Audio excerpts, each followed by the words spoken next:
teramat banyak nikmat Allah yang Allah berikan kepada kita. Bahkan sepertinya seorang hamba dalam musibah bencana yang bertubi-tubi dan tiada akhirnya, sebetulnya dia juga dalam karunia Allah.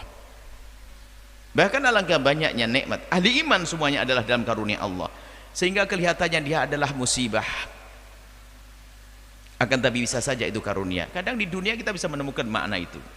Sebuah kisah, betul atau tidak betul, kisah ada orang mau naik pesawat, terlambat. Dia mau naik perahu atau apa itu, naik kapal, terlambat, tiketnya hanguslah tiket, sedih dia.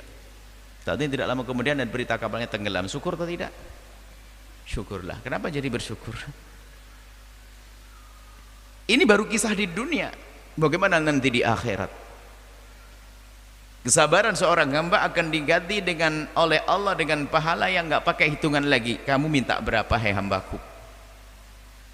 Nah ini juga sebetulnya kalau kita renungi menjadi sebuah karunia.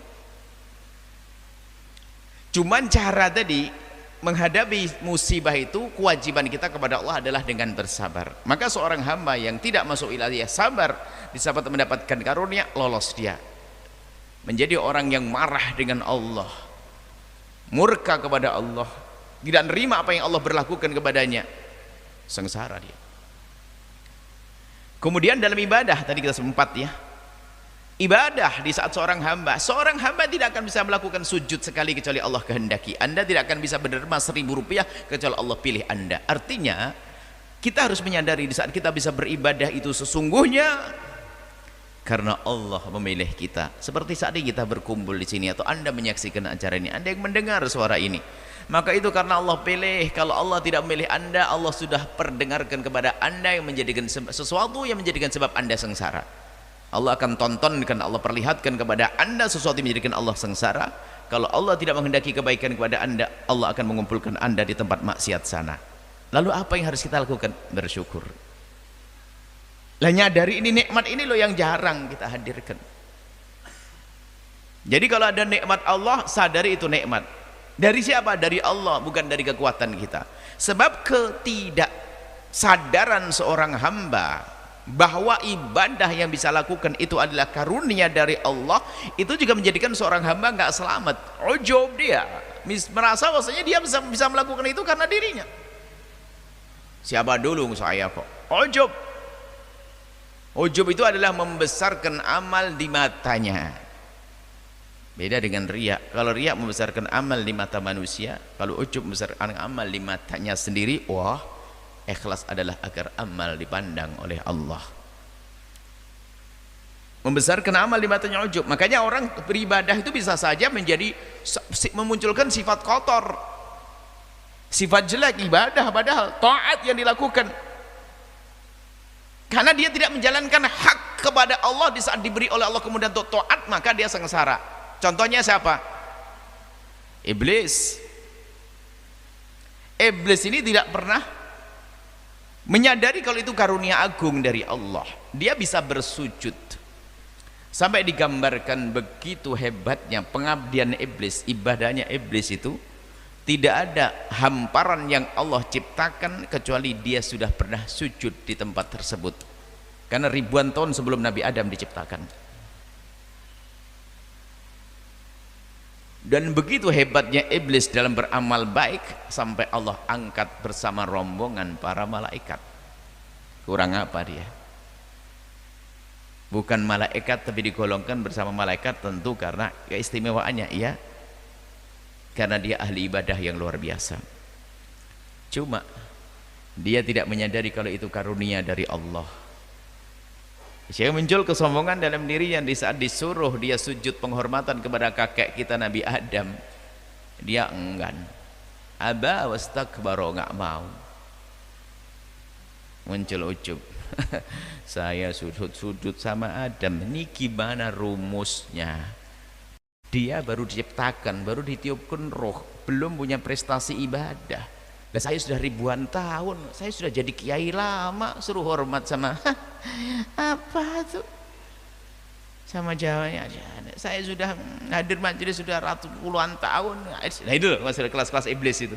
Saya ahli tahajud, saya sudah puasa Senin Kamis 25 tahun, nggak putus-putus.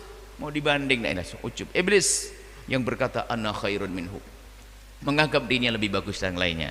Jadi saat melakukan ketaatan tidak langsung menyadari kalau itu karunia dari Allah, maka muncul sifat ujub. Ujub menghantarkan kepada kesombongan. Iblis selamanya di neraka. Lihat semua kebaikan, maka ada istilah kecongkaan beragama, mudah memandang orang lain dengan merendahkan gara-gara kebaikan seseorang. Maka kebaikan yang ujub itu yaitu tadi, kalau mandang orang dengan pandangan merendahkan. Tapi kalau orang beri taatnya, ta'abbudnya, pengabdiannya kepada Allah serius, melihat hamba Allah yang salah, dia akan sedih, ingin menghantarkan dia agar kenal Allah, bukan merendahkan, bukan mencaci, bukan mengolok. Hati-hati. Yang beragama kok mudah merendahkan orang lain adalah kecongkaan dalam beragama. Dia adalah, biarpun bukan keturunan sesungguhnya, dia telah mengambil sanad ilmu dari iblis. Yang terakhir adalah maksiat. 4 maksiat, kan 4 yang itu maksiat.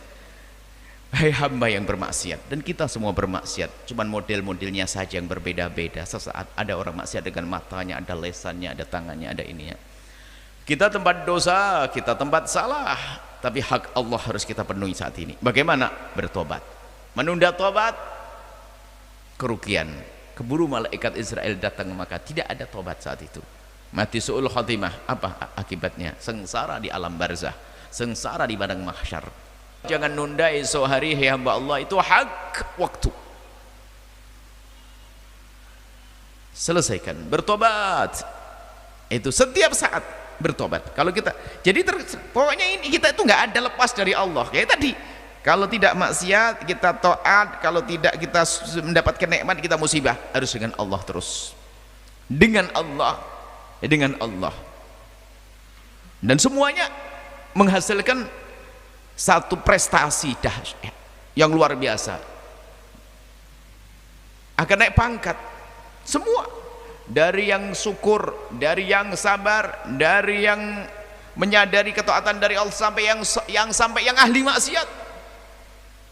Ahli maksiat pun ternyata kalau dia sadar menjalankan haknya, beres kok. Allah kan Maha Pengampun. Yang repot sombong, sudah maksiat sombong, berhujjah lagi, mana mungkin dia bisa membersihkan diri, dia bisa tobat. Bahkan disebutkan innallaha yuhibbut tawwabin, Allah mencintai mereka yang bertobat. Nabi menyebutkan at-taibu minadz-dzambi kaman la dzambalah, orang yang bertobat dari dosa seperti orang yang tidak pernah dosa. Maka ayo hadirkan renungan yang dalam tentang 4 hal tersebut sesuai dengan hikmahnya Imam Ibn Al-As-Sakandari.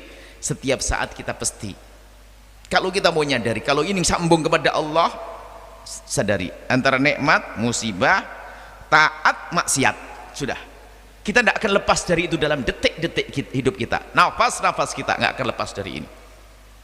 Tidur, saya tidak ngapa-ngapain, hilang akal saya, tidur, nikmat. Apalagi, ayo mau ngomong apa kita? Setelah bangun, alhamdulillah. Buang air sakit, alhamdulilladzi adhaba 'anil adza wa 'afan, dan seterusnya. Inilah makom tinggi, makom muraqabah, makom kedekatan kepada Allah, makom yang tidak akan bisa diganggu oleh syaitan, makam tidak akan bisa diganggu oleh bakundal-bakundal iblis. Hawa nafsu akan kalah dengan ini semuanya.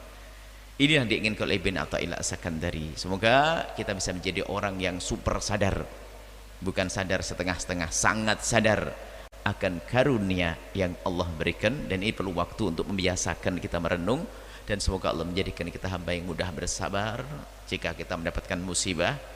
Biarpun sudah orang dipenuhi karunia, pasti dia akan mendapatkan musibah.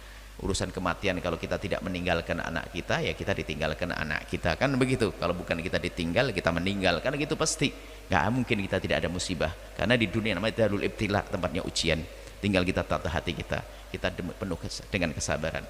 Lalu ketaatan dan musibah dan maksiat yang kita lakukan, yuk segera kita kembali kepada Allah Subhanahu wa taala. Wallahu a'lam bissawab. Setelah Anda menyaksikan video ini, jangan lupa berselawat kepada baginda Nabi Muhammad sallallahu alaihi wa alihi wasallam.